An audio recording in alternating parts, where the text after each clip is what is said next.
구약성경 794쪽 욥기 33장 13절로 18절까지 보겠습니다. 구약성경 793쪽 혹은 94쪽 욥기 33장 13절로 18절까지 한 절씩 교독합니다. 하나님께서 사람의 말에 대답하지 않으신다 하여 어찌 하나님과 논쟁하겠느냐.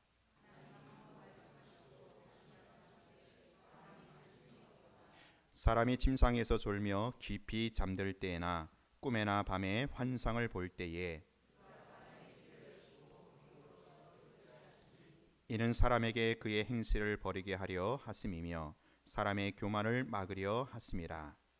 사람의 혼을 구덩이에 빠지지 않게 하시며 그 생명을 칼에 맞아 멸망하지 않게 하시느니라. 아멘.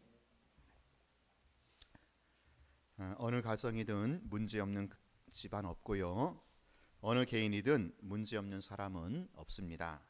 가정마다 속속들이 들여다보면 밖으로 드러내기 힘든 그런 문제로 가슴앓이를 하고 있습니다.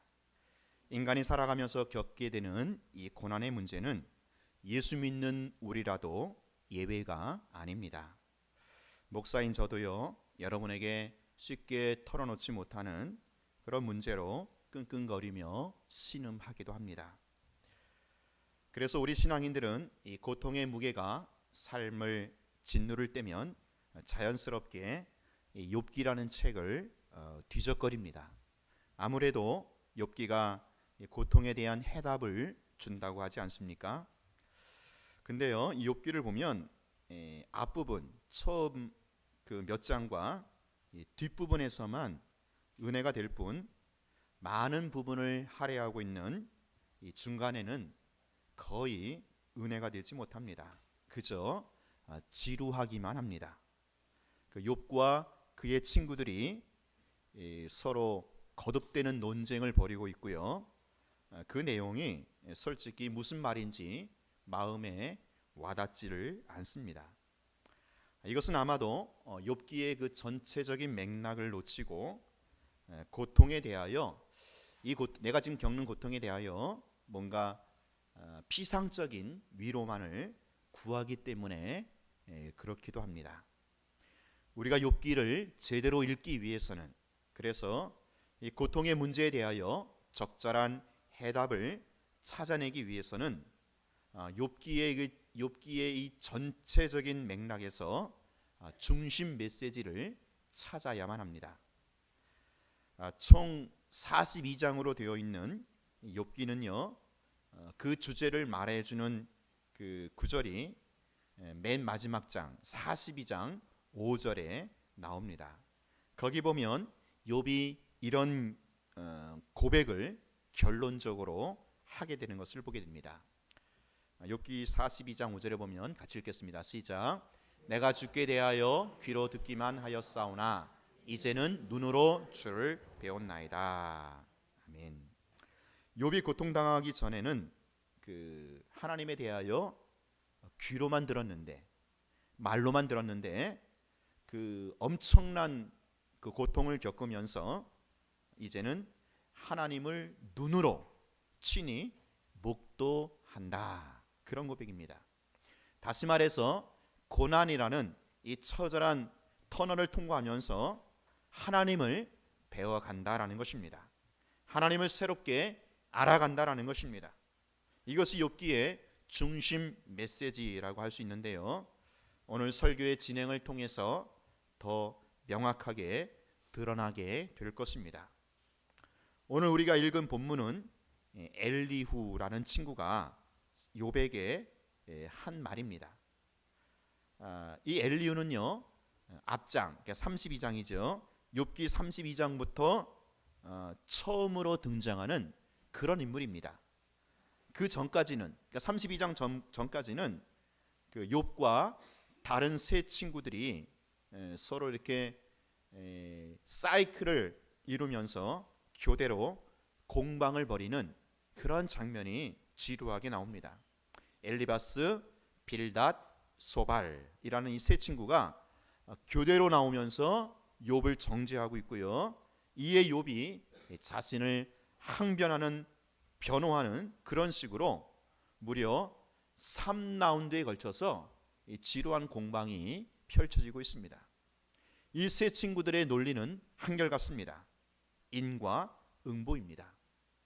욥, 네가 뭔가 잘못한 게 있기 때문에, 뭔가 털끝만큼이라도 죄가 있기 때문에 욥, 네가 지금 고통을 당하는 거야. 죄가 없는데 고통당할 리가 있어? 여기에 대해서 욥은 자신의 의로움을 주장하면서 물러서지를 않습니다. 이렇게 끝이 보이지 않는 향방 없는 싸움으로 지루함을 더해 갈 무렵에 이 새로운 인물 엘리후가 지금 짠 하고 출연을 하는 것입니다. 이 친구의 등장으로 욥기는 서서히 그 결론을 향해서 그 가닥을 이렇게 잡아가고 있습니다. 엘리후는 앞에 세 친구와 달리 영적으로 깊이가 있는 그런 인물입니다. 앞서 세 친구들의 그 지적에 대해서 욥은 꼬박꼬박 말대꾸를 했는데요. 지금부터 시작되는 엘리후의 발언에 대해서는 욥이 입 하나 뻥끗하지 않습니다. 엘리후의 발언이 37장까지 쭉 독백으로 이어지고요. 그리고 38장에 가서 드디어 하나님이 개입을 하셔서 말씀을 하시면서 욥기가 막을 내리고 있는 그런 구조를 갖고 있습니다. 자, 그러니까 분명히 엘리후는 앞선 그 세 친구와는 달리 영적으로 수준이 있고 깊이가 있는 그런 사람이다라는 것입니다. 그런 차원에서 오늘 우리는 엘리후의 이 발언에 대하여 귀를 기울일 필요가 있습니다. 지금까지는 인과 응보의 논리로 욥을 정죄하고 욥을 몰아붙였던 그 세 친구와는 달리 이 엘리후는 인간이 당하는 이 고통의 문제를 좀 더 심도 있게 다루고 있는 것입니다. 자, 우선 엘리후는 욥을 대하는 자세부터 다릅니다. 33장 6절입니다. 시작. 나와 그대가 하나님 앞에서 동행하니 나도 흙으로 지으심을 입었은즉. 자, 엘리후는요, 자기도 너 욥과 당신 욥과 똑같은 사람이다라는 것을 전제하면서 접근을 합니다. 나도 흙으로 지으심을 입었기에 연약하여 죄를 지을 수밖에 없는 그런 피조물이다라는 것입니다. 처음부터 끝까지 제3자의 입장에서 욥을 정죄하고 욥을 몰아붙였던 그 세 친구와는 달리 이 엘리후는 자신을 욥과 동질화하고 있다라는 것입니다. 여러분, 우리가 고통당하는 사람을, 어려움이 있는 사람을 정말로 위로하려 한다면 무엇보다도 그 사람과 그 상대방과 똑같은 자리에 들어가야 한다라는 것입니다. 암에 걸려본 사람이 암 환자를 위로해 줄 수가 있는 법입니다. 제가 좀 큰 교회에서 부목사를 할 때는 장례가 참 많이 터졌습니다. 거의 한 2주일에 한 번씩 장례를 치렀던 것 같아요. 자연히 제가 장례 예배를 참 많이 집례를 했습니다. 하도 많이 하다 보니까 거의 형식적으로 피상적으로 하게 되더라고요. 그러다가 저희 아버님께서 돌아가시면서 저도 상주 노릇을 해봤습니다. 그 이후부터 저는요, 장례 예배를 집례할 때마다 그 유족의 입장에서, 그 슬픔을 당한 유족의 입장에서 그 진심 어린 위로와 소망을 전하며 장례 예배를 집례할 수가 있었던 것입니다. 예수님이 진정으로 우리의 치료자가 될 수 있었던 것은 그분이 친히 하늘의 영광을 버리시고 이 낮고 천한 사람의 자리에 내려오셨기에 가능했던 것입니다. 그분이 친히 십자가에서 고통을 당하시면서 우리의 연약함을 체휼하셨기에 그분은 참된 위로자가 될 수 있었던 것입니다. 여러분이 정말로 다른 사람을 위로하고 또 격려하고 용기를 주고 싶다면 무엇보다도 그 사람이 처한 상황과 그 아픈 자리로 내려갈 수 있어야 한다라는 것입니다.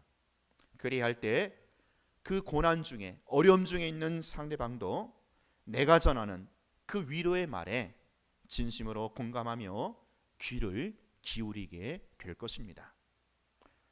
우리 교회는 서로가 서로에게 상처 입은 치유자로서 진정한 위로와 치유의 공동체로 자리 잡기를 축원하는 바입니다. 자, 이렇게 자신을 욥과 동일한 자리에서 시작한 엘리후가 이제 고통에 대하여 인생이 겪는 고통에 대해서 이제 논리를 펴 나갑니다. 고통이란 단순히 인과응보로 설명되는 것이 아니라 그보다 더 깊은 차원과 뜻이 있다라는 것입니다. 그의 발언에서 오늘 우리가 배워야 할 중요한 진리는 바로 고통을 바라보는 관점에서 차이가 있다라는 것입니다. 13절에 보면 하나님께서 사람의 말에 대답하지 않으신다 하여 어찌 하나님과 논쟁하겠느냐. 자, 이러면서 시작하고 있는데 이 엘리후의 이 발언을 가만히 살펴보면 앞의 세 친구와는 다르게 고통을 바라보는 관점에서 차이가 있다라는 것을 발견하게 됩니다. 앞의 세 친구들은 어땠습니까? 한결같이 인과응보의 관점으로 욥을 피고인의 자리로 몰아붙이고 있습니다. 지금 당하고 있는 너의 고통이 그 고통의 원인이 바로 죄라는 것입니다. 자, 여러분, 여기서 우리가 기억할 것은 인과응보의 논리는 바로 고통의 원인, 고통의 이유를 따지자라는 것입니다. 왜 고통이 나에게 왔는지, 왜 고통이 우리 가정에게 찾아왔는지 그 이유를, 그 원인을 한번 밝혀보자라는 것입니다. 이와 같은 인과응보의 논리는 틀린 것이 아닙니다. 원인이 있으면 결과가 있기 마련이지요. 자, 근데 문제는 지금 욥이 현재 당하고 있는 그 고통에 있어서 원인이 정작 중요하지는 않다라는 것입니다. 적어도 욥기서 전체적인 맥락에서 보면 욥이 왜 고통을 당하게 되었는지 그 고통의 원인과 이유에 대해서는 욥기서에도 명확하게 밝히고 있지 않다라는 사실입니다. 자, 근데 여러분, 우리는 어떻습니까? 앞에 세 친구들처럼 내가 받고 있는 고통에 대해서 자꾸만 묻고 싶고 따지고 싶고 캐내고 싶은 법입니다. 왜 내가 이 고통을 당해야 되는지, 왜 우리 가정이 그런지 그 원인과 이유를 알고자 한다라는 것입니다. 여러분이 지금 말할 수 없는 고난을 당하고 있습니까?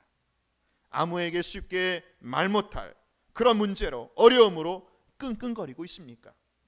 그 원인이 무엇인지, 그 이유가 뭔지 알고 싶으시지요? 따지고 싶으시지요? 그러나 오늘 나에게, 오늘 우리 가정에게 닥친 이 고통의 원인과 이유는 사실 문제가 그렇게 중요한 게 아니다라는 것입니다. 욥기서에서도 욥이 당하는 고통의 원인은 사실 욥기 1장에 나오지만 사단이, 그렇죠? 사단이 욥을 시험하는 차원에서 욥에게 이 고통이 시작이 되었습니다. 그런데 욥기가 진행이 되면서, 그리고 맨 마지막 나중에 가서도 그 원인이, 그러니까 욥에게 있어서 그 고통이 시작된 원인과 이유에 대해서는 끝내 함구하고 있다라는 것입니다. 욥아, 사실 말이지, 내가 지금 무시무시한 그 엄청난 고통을 당하고 있는 것은 글쎄 그 사탄이라는 작자가 시비를 걸었거든. 그놈이 그래. 그래서 너를 시험해 보자고 했거든. 그래서 내가 허락한 거야. 그렇게 하나님 욥에게 알려주지 않았습니다. 끝내 커튼으로 가리면서 욥기는 마무리되고 있습니다. 인과응보의 법칙대로 설명될 수 없다라는 것입니다. 그러므로 고통의 원인을 가지고 왈과 불과하는 것은 성경이 침묵하고 있는 것을 애써 밝히려고 하는 어쩌면 무모한 쓸데없는 논쟁이 된다라는 것입니다. 여러분 기억하십시오. 성경은요, 우리가 당하고 있는 그 고통의 원인과 이유에 대해서 명확하게 밝히고 있지 않다라는 사실입니다. 자, 그러면 여러분 이 고통을 바라보는 관점, 그것은 무엇이어야만 할까요? 그것은 고통의 원인이나 이유가 아니라 바로 고통이 지향하는 바, 고통이 주는 목적에 있다라는 것입니다. 뭐라고요? 고통의 목적입니다. 고통이 지향하는 것, 그 목적을 밝혀주는 것이 지금부터 시작되는 엘리후의 발언에서 묻어나오고 있고요. 더 나아가 욥기의 마지막을 장식하는 하나님의 개입에서 그 절정을 이루고 있습니다. 고통의 원인이나 이유를 따질 것이 아니라 고통이 주는 목적이, 이게 더 중요하다는 것입니다. 그래서 42장에 가서 나오는 그 욥의 고백, 그 욥의 고백을 보면 비로소 고통이 주는 목적을 깨닫게 되었노라, 그렇게 고백을 하는 것입니다. 이 고통이 주는 목적은 하나님을 배워가고 하나님을 알아간다라는 것입니다.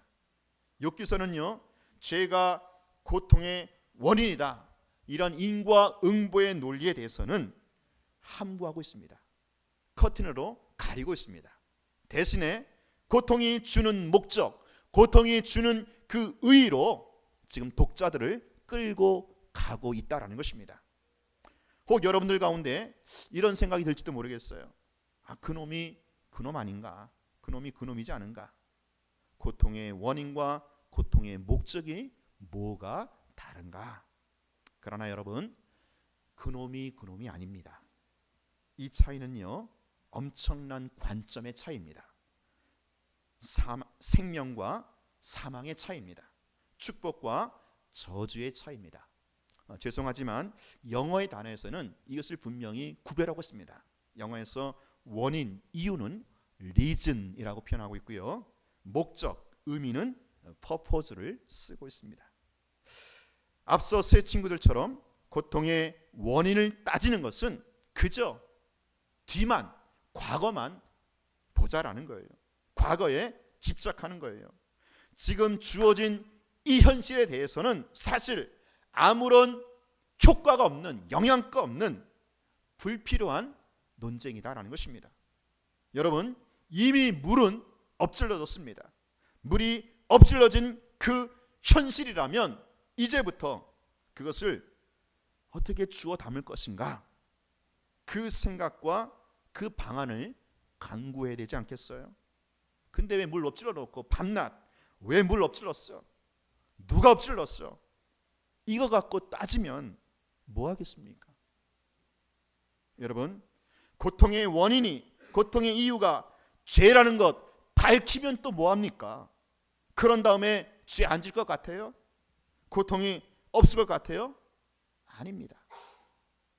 이렇게 고통의 원인을 갖고 고통의 이유를 가지고 자꾸 따지기 시작하면 그 사람은 늘 푸념만 나와요. 신세 타령만 합니다. 후회 막급으로 남 탓, 내 탓 할 뿐입니다. 오히려 영적으로 더 깊은 수렁에 빠지게 되는 것입니다. 여러분, 우리는 어차피 나에게 주어진 이 고통이라는 현실을 인정해야만 합니다. 어쩌면 이 고통은요, 인생의 그림자와도 같아서 피할 수 없는 운명인지도 모릅니다. 이미 물은 엎질러진 상태입니다. 그렇다면 이제부터 중요한 것은 뭡니까? 그 고통이 주는 목적과 의미로 찾아 나가는 것입니다. 이것이 바로 현실을 정확하게 진단하고 또한 고통을 극복하는 미래지향적인 관점이 된다는 것입니다. 고통의 원인이나 이유는 과거에만 묶여 있는 거예요. 그러나 고통의 목적과 의미를 발견하는 것은 바로 미래를 새롭게 창조하는 그런 미래지향적인 관점이다라는 것입니다. 요한복음 9장에 보면 날 때부터 소경된 사람의 기사가 나오지요. 사람들이 따지죠. 이 사람이 소경된 게 도대체 누구의 죄 때문입니까? 그 질병의 원인을 밝혀보자라는 거예요. 과거에 묶여 있는 겁니다. 그러나 예수님의 관점, 예수님의 논리는 어떻습니까? 이 사람이나 그 부모나 죄를 범한 게 아니라 그 사람에게서 장차 하나님이 하시는 일을 나타내고자 하심이라. 하나님이 하시는 일을 나타내고자 한다라는 것, 바로 앞으로 미래지향적인 관점이다라는 거죠. 소경이 된 그 원인을, 그 이유를 가지고 따질 필요가 없어요. 더 이상 과거를 묻고 캘 필요와 시간이 없습니다.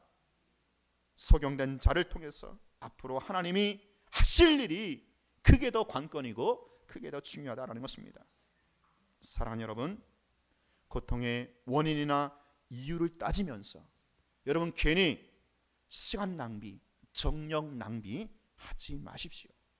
괜히 남 탓, 내 탓, 신세 타령하지 마십시오. 지금 나와 우리 가정이 어려움을 당하고 있다면 더 이상 과거에 묶여서 이유 원인을 알아보려고 끙끙거리지 마시고 이 어려움을 통해서, 이 고난을 통해서 앞으로 하나님께서 무슨 일을 하실는지 그걸 발견하시고 그걸 기대하시기 바랍니다.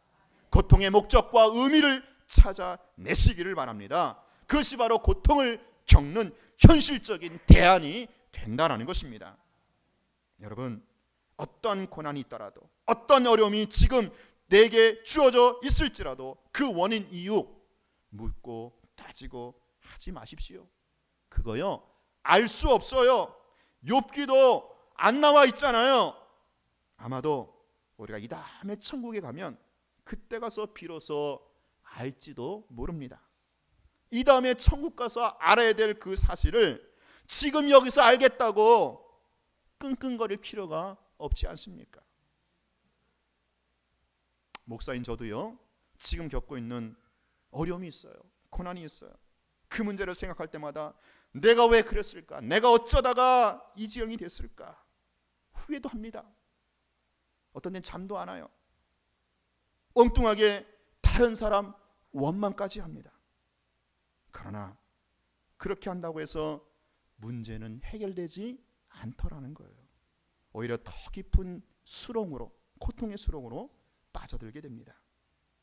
이럴 때마다 다시 정신을 차립니다. 그래, 어차피 내게 주어진 현실이다. 비록 내 죄와 허물로 말미암아 이런 일이 터졌을지라도 이 고통과 어려움과 아픔을 통해서 앞으로 하나님께서 나에게 목적하시는 바가 반드시 있다라는 것입니다. 그것을 붙들어내는 것입니다. 그렇습니다. 반드시 있습니다. 이미 엎질러진 이 물을 통해서 앞으로 하나님께서 이루시고자 하는 하나님의 뜻과 목적이 있단 말이에요. 그거 붙드는 겁니다. 그거 발견하는 겁니다.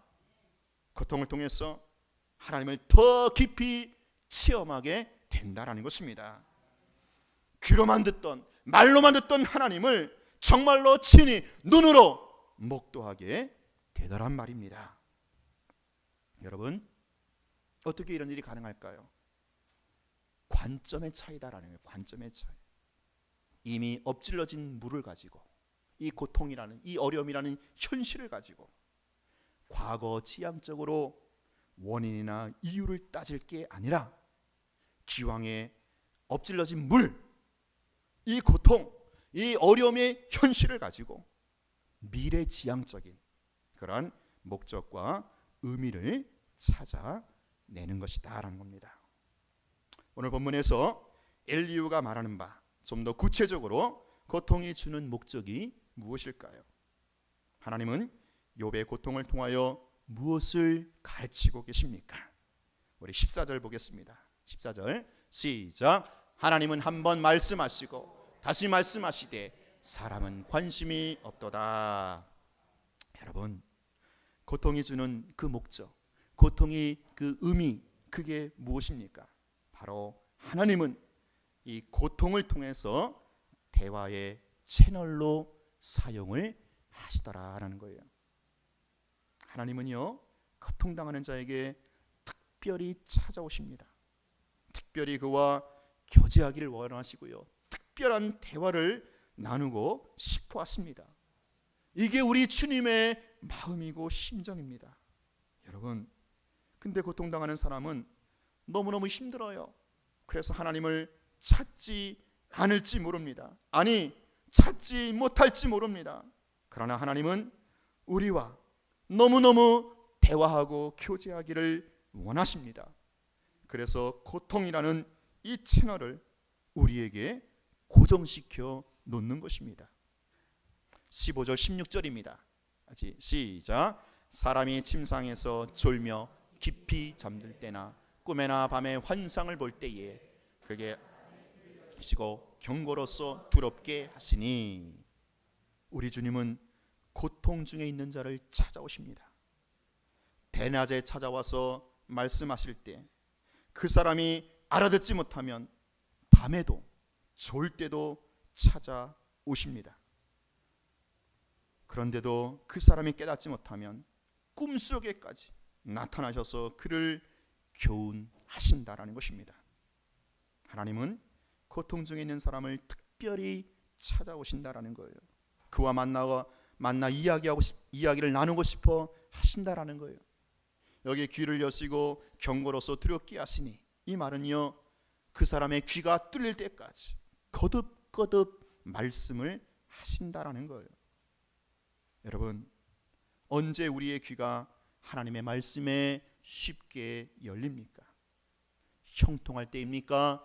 권고할 때입니까? 이상하게도 만사가 잘 되고 자신감이 넘칠 때는 하나님의 말씀이 귀에 잘 들어오지 않습니다.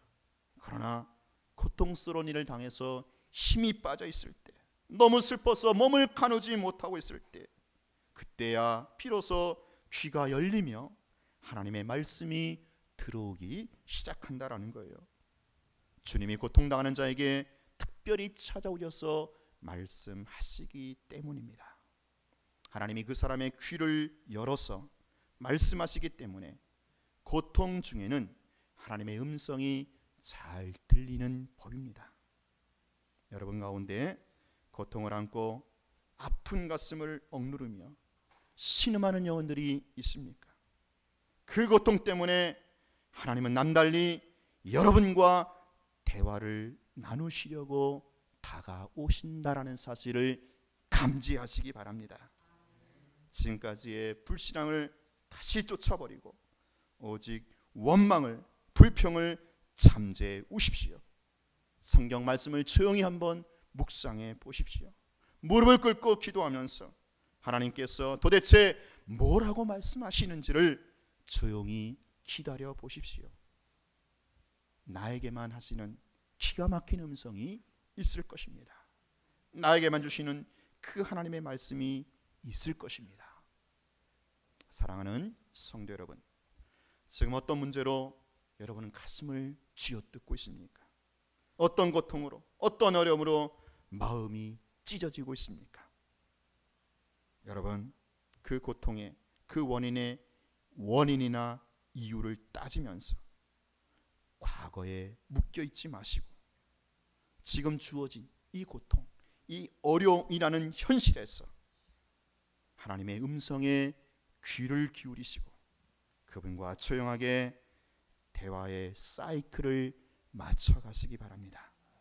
그리하여 더 깊고 더 놀라우신 그 하나님을 새롭게 체험하고 배워감으로 여러분 가운데 신앙의 근육이 다시 한번 그 신앙의 눈금이 한층 더 깊어지는 그런 은혜와 축복이 있기를 축원합니다. 우리 같이 한번 기도합시다. 이 시간 말씀 기억하면서 하나님, 내가 지금 이런 어려움, 이런 고통을 내가 지금 겪고 있는데 하나님이여, 이 고통의 원인과 이유를 갖고 왜 나에게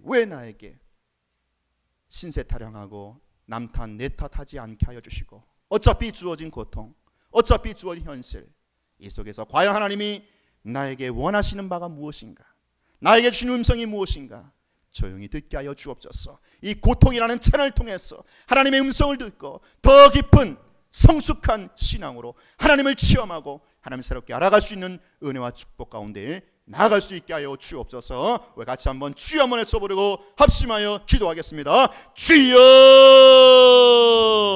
하나님 아버지 그렇습니다. 하나님 아버지 그렇습니다. 우리가 아버지와 살아나간 동안에 아버지 하나님의 그림자처럼 이 고통을 아버지 피할 길이 없습니다. 주님, 그렇지만 아버지 하나님, 우리가 이 고통의 현실 가운데서, 아픔 가운데서 주여 아버지 하나님이여 주님의 음성을 듣기를 원합니다. 더 이상 아버지 하나님이여 왜 나에게 이런 것이 주어졌는지 후회하고 신세타령하고 아버지여, 아버지 하나님이여 다른 사람 아버지 하나님이여 남탓 내탓하지 않게 하여 주시고, 기왕의 아버지의 주의 현실을 인정하면서 아버지 하나님 받아들이면서 아버지의 고통의 현실을 통해서 하나님께서 말씀하신 바에 주목하게 하시고 그 음성의 길을 열려 하나님의 깊이 알아가는 아버지 은혜의 체험이 있게 하여 주시옵소서. 아버지 그렇습니다. 주님 그렇습니다.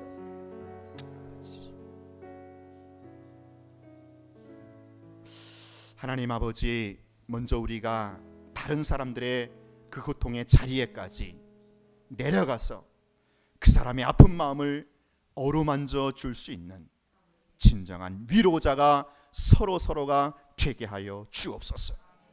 우리가 더 이상 고통의 원인과 이유를 따지면서 왜 나에게, 왜 우리 가정에게 이런 일이 닥쳤는가 과거에 묶여있지 않게 해주시고 신세타령 남탓 내탓하지 않게 하여 주시고, 이 고통이라는 현실 속에서 나를 향하신 하나님의 뜻과 목적을 발견케 하여 주시옵소서.